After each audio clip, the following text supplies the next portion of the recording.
Guys, it is a beautiful fucking day. Daylight savings started this weekend. I'm so fucking happy about that. I'll make a separate video on that. But today I wanted to explore the concept of shame versus guilt. I think it's really important to make a distinction between shame and guilt because I think a lot of the times people get stuck in a mode of toxic shame versus guilt. And I'll kind of unpack why it's really harmful for us to carry toxic shame or shame versus just guilt. And the reason why I even had the idea to make this video or even talk about these concepts was because of an interaction I had yesterday with my dad, where he started talking about some political thing, and he came at me very calmly. He was very respectful in the way that he communicated, but we just have like a little differing opinions on this one political subject. It's not even a political subject, it's something about the political subject. And when he came to me to talk about it and express his concerns, I kind of snapped. I said, what the fuck are you talking about? I said, go look at data. I said, this is crazy. I said, stop watching the news. It's all bullshit. And then he just walked away. Like, he was just like, all right, whatever. And I was cooking breakfast at the time, and I take my breakfast into my room, and I'm eating the breakfast, and I'm just kind of absorbing all the things I just said. And I from that moment, I knew I overreacted towards my dad, and I felt really shitty about it. I felt like, okay, we have a little bit of a differing view on something.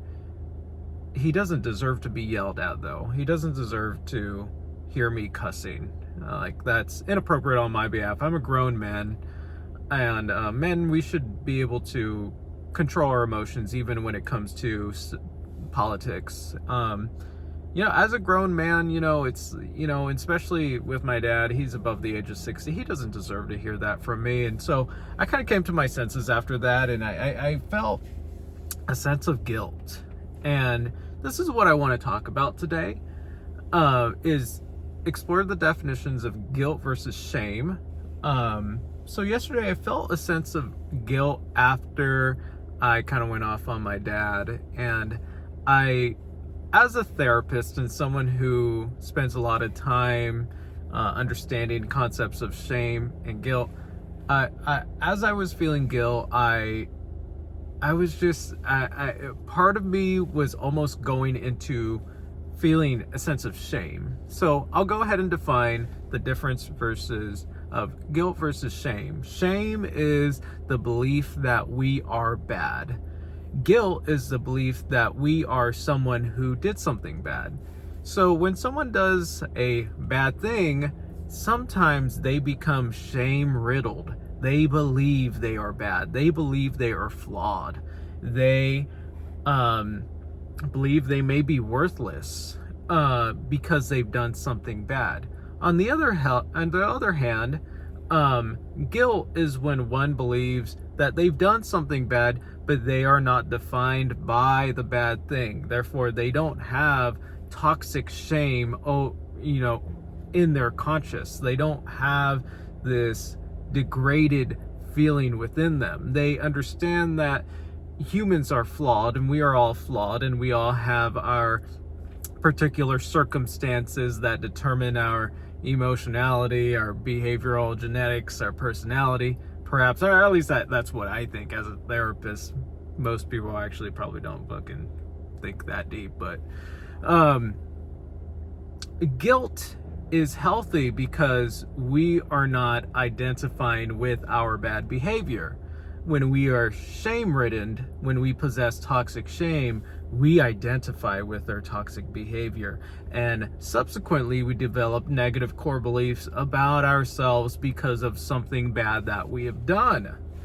And there's a lot of evidence to show that toxic shame actually derives from feeling worthless in childhood, traumas in childhood, inappropriate behavior on behalf of parents, emotional abandonments, abuse, neglect, sexual abuse, physical abuse, emotional abuse, all sorts of abuse results in the child developing a negative self-perception, usually one that is rooted in the core belief that one is worthless, one is flawed.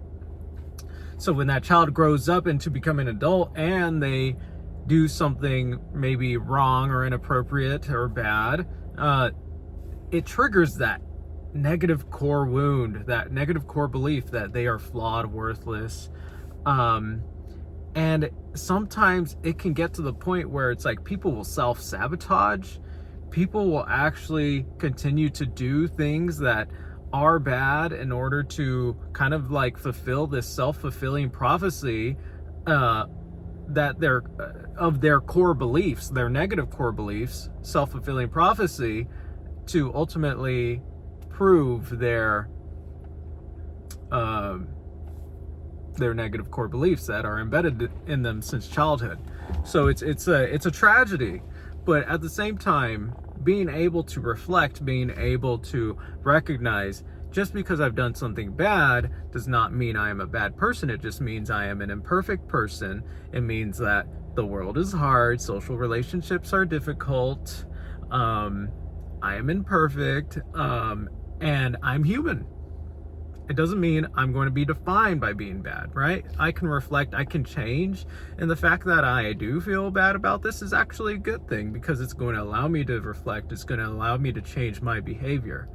So, going back to the instance yesterday where I went off on my dad, after I was eating breakfast, and I was kind of going between the mode of shame and guilt. And I in that experience, I totally could understand why people get stuck in that sense of shame, man. Even someone as kind of as insightful as I am, can get stuck in that mode of shame. And I went off on my dad. It was not the worst thing I could have done, but like, I felt like, dude, it's like, I'm a therapist. I'm almost 30 years old. I'm very mature. I spent a lot of time exploring psychological concepts and talking about emotions and regulating emotions, and like I couldn't regulate my emotions in that moment, and I had to have a lot of self-compassion towards myself. But ultimately what I found is that as much self-compassion as I was practicing, I would still sometimes feel like, fuck, man, like I'm better than this, I'm better than this, and my mind was going into a mode of shame. And that's me at my advanced level, to be going into a mode of shame.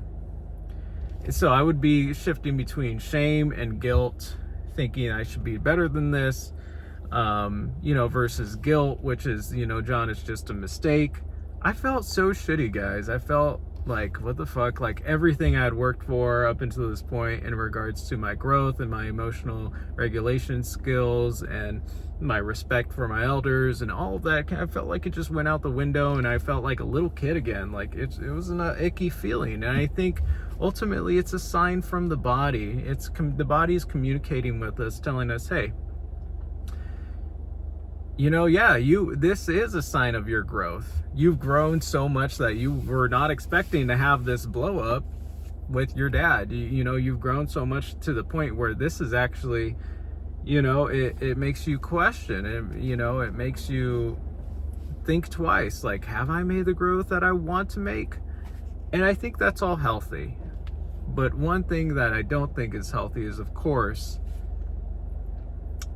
defining yourself as a bad person just because you made a mistake. And part of me yesterday was having that struggle. It was like, I'm a shitty person, like, what the fuck, like, I should be better than this. And that's good and healthy, but if I stay in that mode of self loathing, there's just no there. It's just a dark hole of suffering. So what I decided to do ultimately was I was going to communicate with my dad. I wouldn't be able to live with myself. I wouldn't be able to practice what I preach had I not done that. I went to him 10 minutes later. I said, hey, Dad, I shouldn't have had escalated my tone with you. I shouldn't have had used bad words. You don't deserve that at all from me. You deserve better. You deserve more respectful communication. And I just told him that, and my dad's the kind of guy, like, he didn't take it to heart. Like, actually, when I got angry, he's just like, whatever, bro. He's like, whatever, dude. He doesn't say use the words bro or anything, but he was like, okay. He's like, yeah, I see that. And he's like, I was just trying to have a conversation and you kind of just blew off, and I wasn't going to entertain it anymore. But it was something that was critical for me to be able to communicate that. Of course, in going into the subject of like relational restoration or fixing things after arguments, it's like I'm lucky that he accepted to listen to me. Not all people get listened to after a disagreement or argument, and we're not all owed an active ear after we do step out of line. We're not owed an active ear. Now it's ideal, if we can eventually plan to have like that conversation to kind of restore things after an argument or a disrespect. Arguably for a healthy relationship, there needs to be that sort of dynamic, but it doesn't have to be 10 minutes after. It could be a half the day after. It could be a day or two after, So I was lucky that he heard me out, and this helped me deal with that sense of shame, because I was taking accountability, and now I'm going to continue to work on making sure that my emotions don't blow up the next time, so that I could be better, treat other people better with the respect and the dignity that they deserve, so that I can feel better about myself subsequently. And therefore everybody benefits from that. And that's my exploration of shame versus guilt. There's a really great book on the concept of shame by a therapist called John Bradshaw, called Healing the Shame That Binds You, that really explores the concept of just trauma in general, but more so shame, and how it is so toxic for us mentally when we possess shame, and how sometimes self-compassion, possessing a trauma-informed perspective towards oneself, can help oneself heal, reflect, take accountability, and fix things in their life. Because taking accountability is the most important thing. Number one is recognizing that you had a problem behavior like I did yesterday. Recognize it. I took accountability. I communicated. Now I'm working to change that, so it doesn't happen again. This doesn't really happen regularly between me and my dad. I feel like the only times I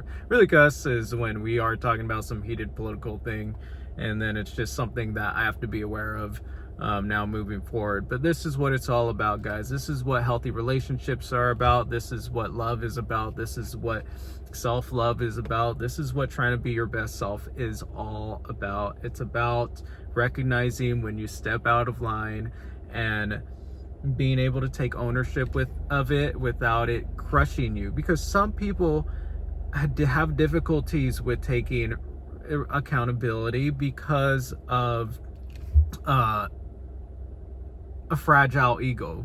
Like, they cannot take accountability because it would be crushing to them to take accountability. And once again, this connects back to childhood trauma and attachment wounds and negative core beliefs that would be amplified if one were to take accountability. Instead, people choose to go into the defense mechanisms of denial, projection, reactive formations, displacement, instead of facing their own problems or their own problem behavior.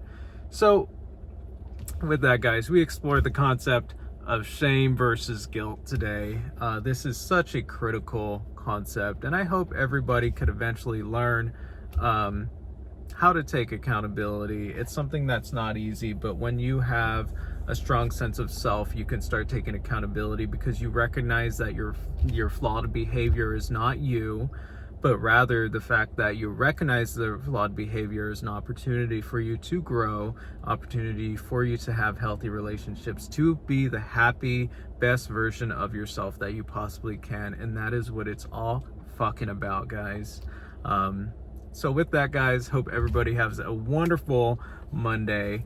And guys, March is looking gorgeous, and I am so excited for this month. I'm continuing to progress so much in different little areas of my life, and just feeling so grateful to be here at this stage in my life. So yeah, guys, everybody take care, peace and love.